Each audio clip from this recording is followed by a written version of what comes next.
The house on Elmwood Drive felt perfect the moment Lena and I stepped through the front door during the open house. Fresh paint in the air, California sunlight filtering through the maple trees in the front yard, the little stone path leading up to the porch. It was everything we'd saved for over 6 long years. Leaving our cramped one-bedroom in San Francisco for this quiet stretch of suburban Sacramento was supposed to be the start of our real life.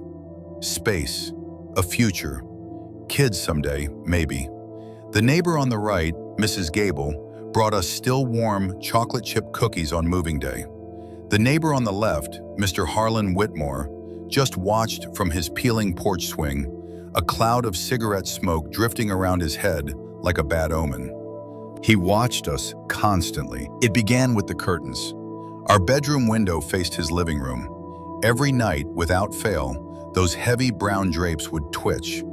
A sliver of his face, pale, weathered, framed by stringy white hair, would appear, then vanish. Lena told me about it first. I laughed it off. "Old guy's bored," I said. "We're the new show on his otherwise dead channel." But even when I joked, deep down, something about it bothered me. It wasn't just watching, it was ritual, pattern, obsession. A week in, the apologies started. One morning around 7, that borderline nocturnal hour for Lena, he knocked on our door holding a rusty trowel, his eyes fixed on the ground. "Just doing some weeding near the fence," he rasped. He never made eye contact. His gaze drifted instead to our doormat, our potted succulents, the little silver mezuzah I had hung on the doorframe. His jaw clenched at the sight of it, a twitch in his cheek pulsing like a warning light. Lena caught it, so did I. Something old and ugly lived behind his eyes. The first time we found him actually in our yard, it was 3 in the morning on a Tuesday. A crash jolted both of us awake, metal on metal. I grabbed the aluminum bat from under the bed, and Lena came behind me with her phone ready to dial emergency services. We found him by our shed, hands on the latch of our lawnmower, fingers smeared with grease. "Damn raccoons," he spat, "chased one over here." But there were no raccoons, no overturned trash cans, no signs of life. Just him, in a stained bathrobe and mud-caked boots. He retreated through a gap in the fence behind the shed, a gap worn smooth from frequent use. A month later, we received the invitation. A folded piece of notebook paper wedged into our screen door. Blocky, violent handwriting. "Couple next door. Dinner, Friday, 7 p.m. Harlan." Lena wanted to decline. I tried to be optimistic. "Maybe he's lonely," I said. "Maybe he's awkward. Maybe this is his way of welcoming us." Lena didn't believe that. I should have listened. Inside his house, time had stopped sometime around 1974. Dark wood paneling, sagging brown carpet, stale tobacco embedded into every fiber. A single bare bulb lit the kitchen table. He served us gray meatloaf drowning in thick gravy, poured whiskey into cloudy glasses he didn't bother rinsing. He didn't eat, he didn't drink, he only watched us. After his 3rd glass, he spoke. "So, you two are what, mixed?" I felt my jaw lock. "We're married," I said, keeping my voice level. "That's not what I asked, boy." He poured another drink, sloshing whiskey onto the table. "I've lived on this street for 43 years, seen good families, decent families, white families." He let the word hang like poison in the air. "Standards are slipping. Neighborhoods go to hell. You bring your city ways, your languages, your noise." Lena's voice was small, but sharp. "We're just living our lives, Mr. Whitmore. We're not hurting anyone." "Are you?" He slammed his glass down, splintering the silence. "Every night your lights pollute my windows. Your music." He said it like a slur. "Your existence is an insult. A reminder nothing is sacred anymore." He leaned forward, breath sour. "I've been in your yard. I've seen how you live. It's not right. It's not natural." I stood up, pulling Lena with me. We're leaving. He didn't move. He just smiled. You'll learn, or you'll leave. One way or another. This is my street. We barely slept that night. Every sound felt like a threat. At dawn, the brick came. It shattered our kitchen window with a crack that sounded like a gunshot.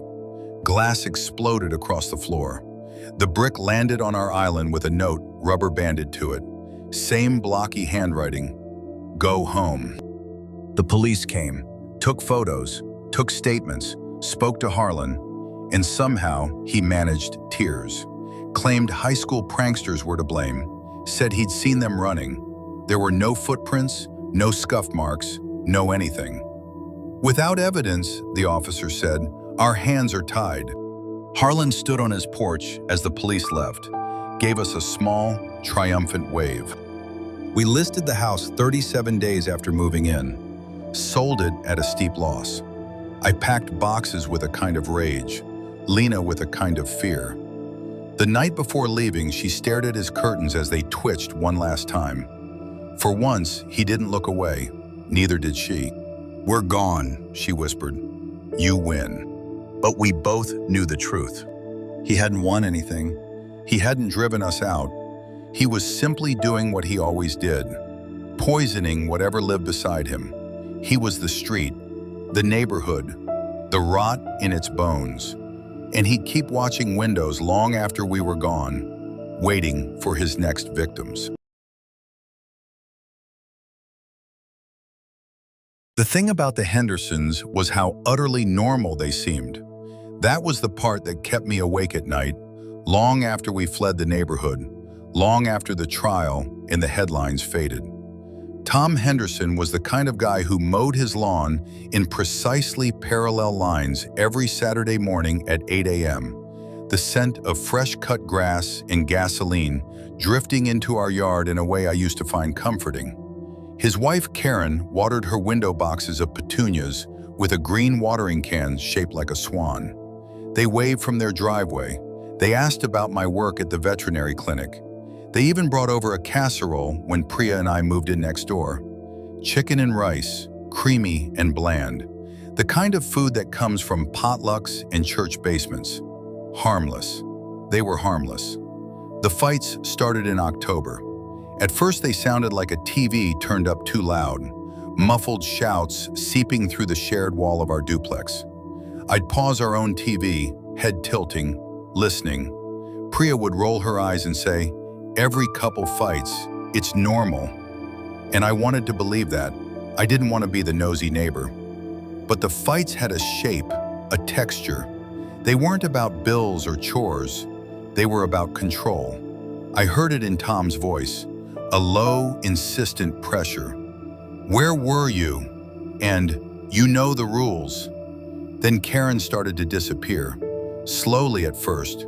She stopped watering the petunias. The swan-shaped watering can gathered a thin layer of dust on the porch. Then she stopped appearing altogether. When I asked, Tom always had an answer ready. She's visiting her sister in Phoenix. Family emergency. A week later it became, she's helping her mother clean out the attic. It's a big job. The excuses were so paper-thin, I could practically see light through them. Yet he delivered them with such bland certainty that even I almost believed him. Almost. Tom himself began to change. He grew nervous, twitchy. His waves became stiff little jerks of the wrist. He started parking in the garage and shutting the door immediately, never lingering outside. When I saw him taking out the trash, he moved fast, like someone afraid of being watched. But what chilled me most was the look in his eyes, like a man balancing on the lip of a cliff, terrified to look down. The night I heard the scream, I thought it was a dream. It was 2 a.m, a Tuesday. The sound was thin, high-pitched, cut off abruptly. It could have been a fox. It could have been nothing, but Priya shot upright in bed. What was that? We both listened. Nothing. Then came a thud, a dragging sound, the soft creak of a door. I went to the window. Tom's house looked dark, except for a faint, flickering glow from the basement window, half hidden by overgrown shrubs. I saw his silhouette pass in front of it. Then another silhouette, much smaller, slumped. My blood iced over. The next day, I did the thing I had been avoiding. I knocked on his door. He answered on the third knock, sweating despite the chilly weather. His t-shirt was damp, his eyes bloodshot. "Hey, Sarah, what's up?" His voice was pitched too high, too cheerful. "Hey, Tom, just haven't seen Karen around. Wanted to make sure everything's okay."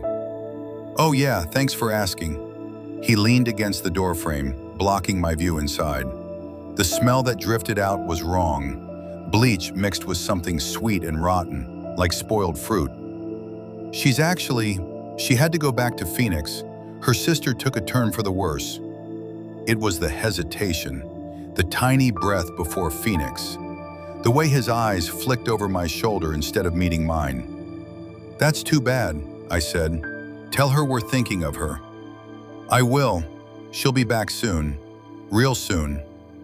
He shut the door before I could reply. That night I heard it again.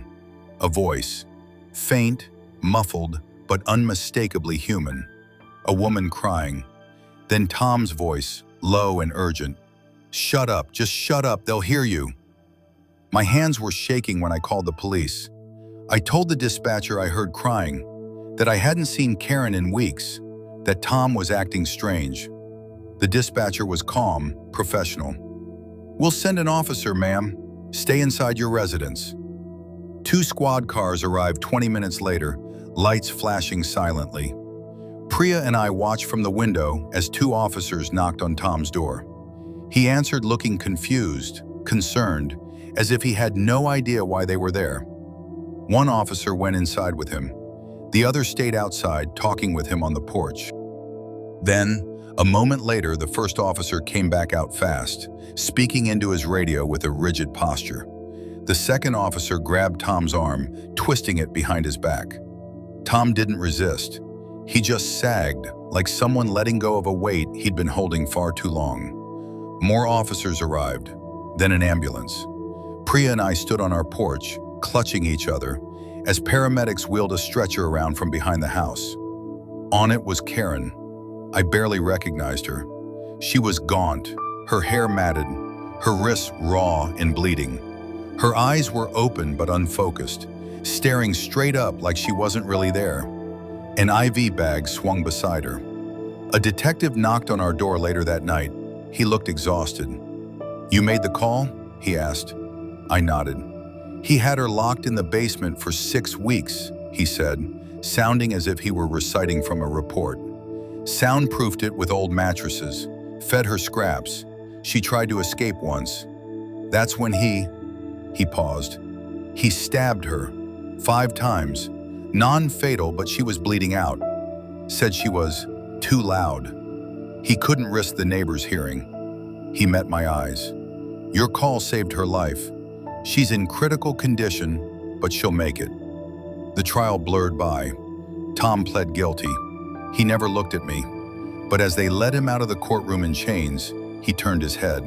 His eyes locked on mine, and he mouthed 2 words. "You're next."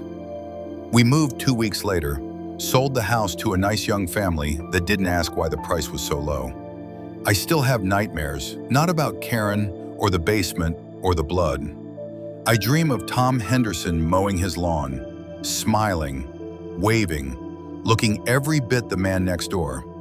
The quiet house still stands, new petunias blooming in the window boxes. But I know the truth. Evil doesn't have a face. It has a watering can. It has a casserole dish. It waves from the driveway and asks how your day was. And by the time you notice the quiet, it's already too late.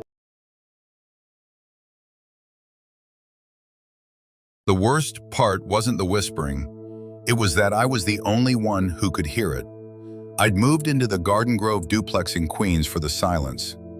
That's what the listing promised. Serene, quiet side of building, perfect for students or professionals. I was neither. I was a ghostwriter, paid to channel other people's stories, and I needed quiet the way plants need sun.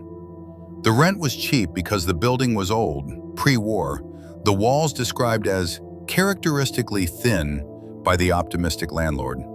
He wasn't wrong. I could hear my neighbor, Mr. Rinaldi, an ancient Italian man who watched game shows at volumes that could wake the dead. But it was predictable.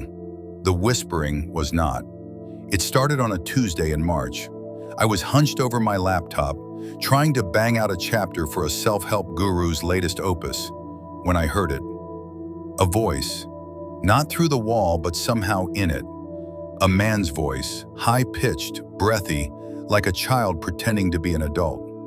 It was muffled, indistinct. I paused my music, thinking it was bleed-through from Mr. Rinaldi's TV, but his Jeopardy theme wasn't on. The voice continued, a low murmur, rising and falling in a cadence that felt almost like a chant. I pressed my ear to the plaster. The voice stopped. I stepped back. It started again. It only happened when I was in the bedroom, the smallest room, the one I used as an office. The one that shared a wall with the vacant unit next door. Vacant, the landlord had said. Between tenants. It had been between tenants for 3 months. The knocks started a week later. 3 of them, always 3, always at 2:47 a.m. I know because I started writing it down, my paranoid logbook.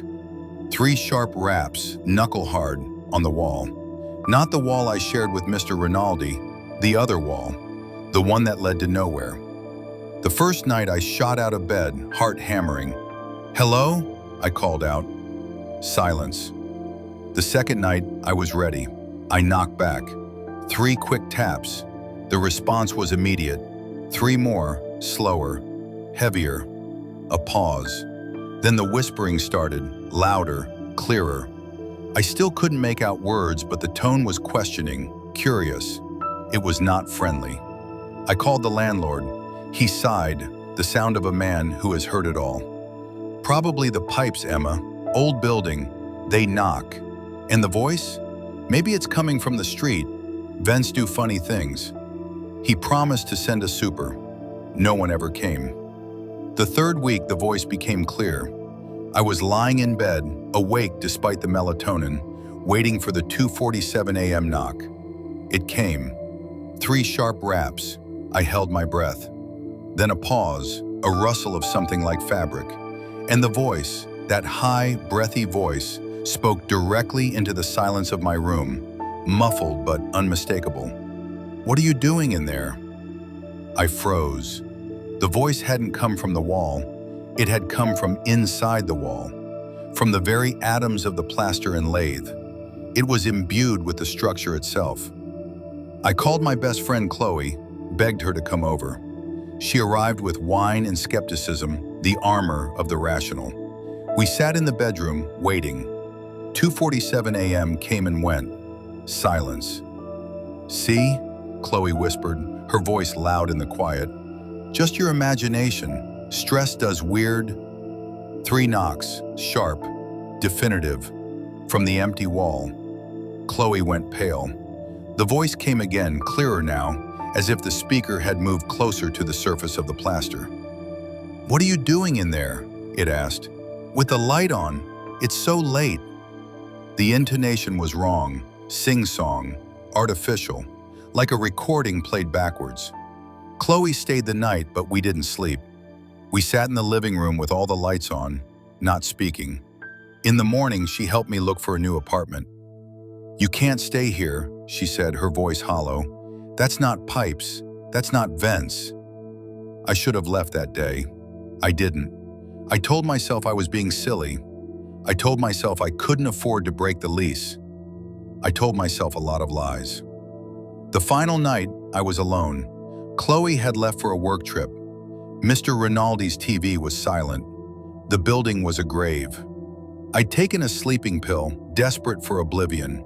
I drifted, a soft, fuzzy descent. Then the knocks. 3 of them, but different. They were on my bedroom door. My eyes snapped open. The pill's fog burned off in an instant rush of adrenaline. My bedroom door was closed. I always closed it. The knob began to turn, slowly, an incremental horror. I was frozen, a statue under the sheets, unable to scream, unable to move. A voice, not the high, breathy one, spoke from inside my room. It was deep, resonant, and it came from the corner by my closet, a corner filled with shadow, a corner that was, impossibly, occupied. "Go to sleep," it said. It was not a suggestion. I moved. Pure animal instinct. I was out of the bed, across the room, fumbling with the lock on the window, my fingers clumsy with terror. Behind me, I heard the door creak open. I didn't look back. I shoved the window up, tumbling out onto the fire escape in my t-shirt and shorts. The metal was cold, biting. I scrambled down, half falling, my bare feet slapping on the rusted steps. I hit the ground running, screaming, my voice tearing out of me in raw, ragged strips. The police found nothing. They searched the vacant apartment. It was empty, undisturbed, layers of dust on the floor, no footprints but their own. They searched my apartment, nothing, no sign of forced entry, no one in the closet, under the bed. Mr. Rinaldi, when questioned, said he'd heard nothing. He was deaf in one ear and blasted his TV in the other. The officers were kind, but I saw it in their eyes. They thought I was crazy, or on drugs, or both. They suggested I talk to someone. They gave me a card for a crisis center. I broke the lease the next day, forfeiting my deposit, my savings, everything.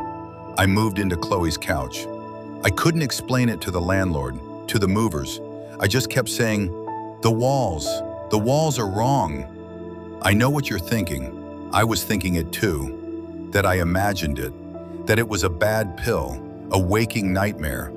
But I know what I heard.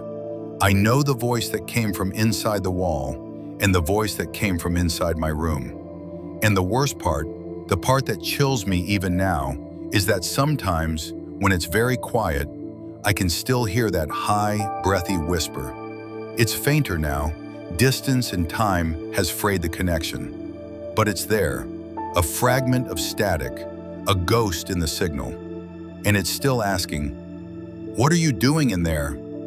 And I know, with a certainty that defines my new reality, that it's not asking about me. It's asking about whoever lives there now. It's asking about you.